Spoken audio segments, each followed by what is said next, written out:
মানুষ বলে দিন রাত পরিশ্রম করো তাহলে তুমি একদিন সফল হবাই। একদিন সফল হয়ে কি হবে, দ্বিতীয় দিন থেকে কি আবার আলু বেচবো? মানুষ বলে সবার সাহায্য করো তাহলে দিন রাত সুখে থাকবা, কিন্তু দুপুরে কি হবে? মানুষ বলে পরিশ্রম সফলতার চাবিকাঠি, কিন্তু চাবি দিয়ে কি করবো যদি তালাই না পাই? সেই জন্য আমি পরিশ্রম করা বাদ দিয়ে দিয়েছি।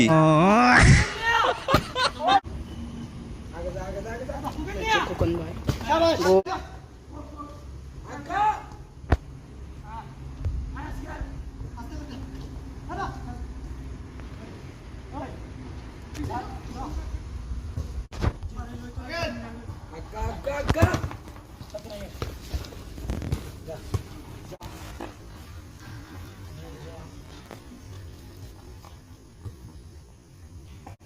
উকিল ভাই